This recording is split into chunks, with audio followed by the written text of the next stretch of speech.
എന്താ സാറേ എന്ത് പറ്റി? ഗേറ്റും തുറക്ക. എന്താ സാറേ? ഒന്ന് പോയി തുറക്കടോ.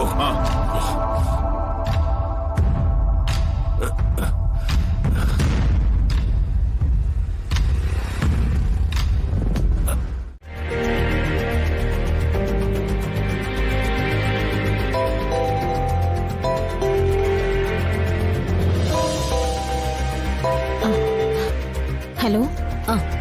എന്തായി? നിങ്ങൾ ഹോസ്പിറ്റലിൽ എത്തിയോ? വരുന്ന വഴിക്ക് ചില പ്രശ്നങ്ങളുണ്ടായി. കൈ ഒന്ന് മുറിഞ്ഞു. അയ്യോ, എന്നിട്ട്? ഹോസ്പിറ്റലിലെത്തി കൈ ഡ്രസ് ചെയ്ത് കഴിഞ്ഞതേ ഉള്ളൂ.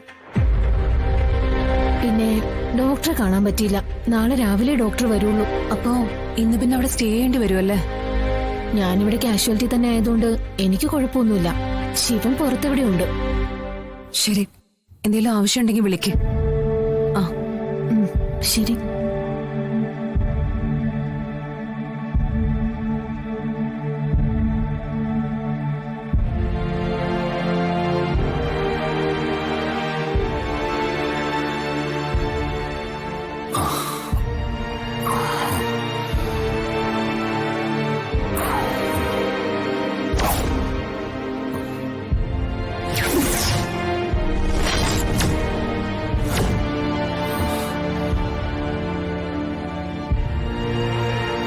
ഒരു നിമിഷം നിൽക്കണേ. എന്താ? അല്ല, ചേട്ടൻ മലയാളിയാണല്ലേ? അതെ. ചേട്ടാ, എന്റെ ഓർമ്മ ശരിയാണെങ്കിൽ ഇവിടുന്ന് വലതുവശത്തേക്ക് തിരിയുന്ന ഭാഗത്തല്ലേ ഓപ്പറേഷൻ തിയേറ്റർ? ഇതിനു മുമ്പ് ഇവിടെ വന്നിട്ടുണ്ടല്ലേ? ഏയ്, ഞാൻ ഈ ഹോസ്പിറ്റലിൽ തന്നെ ആദ്യമായിട്ടാ. പക്ഷേ എനിക്കിവിടുത്തെ സ്ഥലങ്ങളെല്ലാം നന്നായി അറിയാം.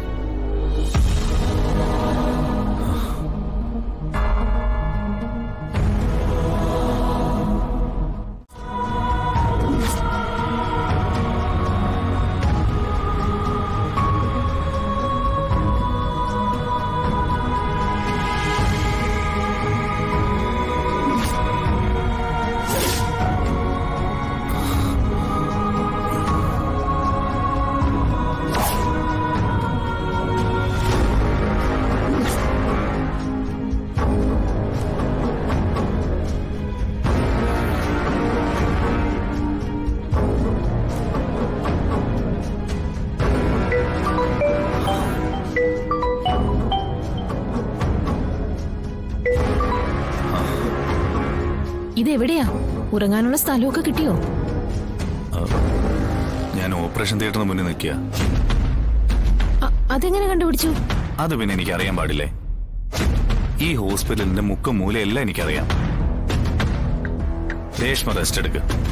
ഞാനിവിടെ എവിടെയെങ്കിലും ഒക്കെ ഉണ്ടാവും. ഓക്കെ. പിന്നെ സൂക്ഷിക്കണേ. എന്ത് സൂക്ഷിക്കാൻ? ഇത് നമ്മുടെ സ്വന്തം ഹോസ്പിറ്റലല്ലേ? ഹോസ്പിറ്റലിന്റെ പുറത്ത് പടിഞ്ഞാറേ ഗേറ്റിനടുത്ത് ഒരു മൂവാണ്ടമാവ് നിൽപ്പുണ്ട്. അതിന്റെ ചുവട്ടിൽ ഒരു നൈറ്റ് കടയുണ്ട്. ഞാൻ അവിടെ പോയി ഒരു ചായ കുടിക്കാൻ പോവാ.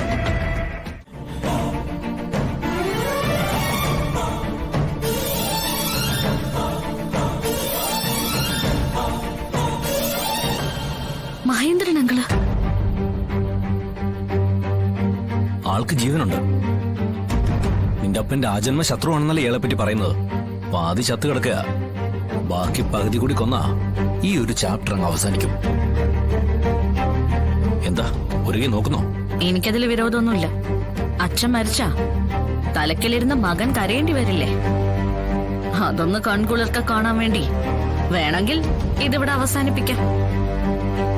എനിക്ക് വേണ്ടി അവനോട് കുറെ വാദിച്ചിട്ടുള്ള മനുഷ്യനാ.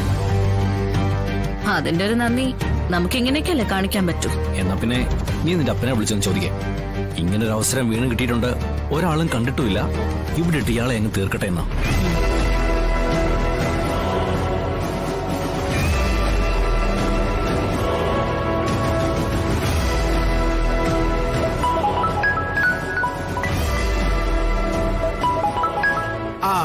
എന്താടി മോളെ, പർച്ചേസിങ്ങിനൊക്കെ പോയിട്ട് നേരം കുറെ ആയല്ലോ. അപ്പാ, ഞങ്ങള് വരുന്ന വഴിക്ക് ആക്സിഡന്റ് ആയിട്ട് കിടക്കുന്ന ഒരു കാറ് കണ്ടു. നല്ല പരിചയമുള്ള വണ്ടിയാണല്ലോ എന്ന് പറഞ്ഞ് നോക്കിയപ്പോ ശിവന്റെ അച്ഛൻ മഹേന്ദ്രന്റെ വണ്ടിയാ. എന്നിട്ട് ആളിതിനകത്ത് ബോധം പോയി കിടപ്പുണ്ട്. അപ്പന്റെ ശത്രു അല്ലേ? എന്റെ ശത്രുവിന്റെ അച്ഛനും. അവന്റെ കണ്ണിൽ നിന്നും രണ്ടിട്ട് കണ്ണീര് വീഴ്ത്താനുള്ള സമയം. എന്താ വേണ്ടത്? ഇവിടെ ഇട്ട് ഇയാളങ്ങ് തീർക്കട്ടെ. ഇതാകുമ്പോ ആക്സിഡന്റിൽ തീർന്നാണെന്നേ വിചാരിക്കും. കാര്യം ഒരു വെടിക്ക് 5-6 പക്ഷികളെ കിട്ടുന്ന കാര്യമാണ്. ശിവനും ഭൂതഗണങ്ങൾക്കും കുറെ നാളത്തേക്ക് കണ്ണീരും കൈയുമായി കഴിയുന്നത് കാണുകയും ചെയ്യാം. എന്നാലും അത് വേണ്ട മോളെ. നിങ്ങൾ അവനെ ഹോസ്പിറ്റലിൽ എത്തിക്കാൻ നോക്കും. പഴയ കൂട്ടുകാരനോടുള്ള സ്നേഹം ഇപ്പോഴും നിറഞ്ഞു പൊന്തുവാൻ തോന്നുന്നു. അതല്ലടി മോളെ, അവൻ ജീവിച്ചിരിക്കണം. എങ്കിലേ അച്ഛനും മകനും തമ്മിലുള്ള യുദ്ധം നമുക്ക് കാണാൻ പറ്റൂ. അച്ഛൻ മകനെ കൊന്നാലും മകൻ അച്ഛനെ കൊന്നാലും ശരി, നമുക്ക് സന്തോഷിച്ചാ പോരെ. പിന്നെ നിന്റെയും ഡേവിസിന്റെ കല്യാണം അതും അവൻ കാണണം.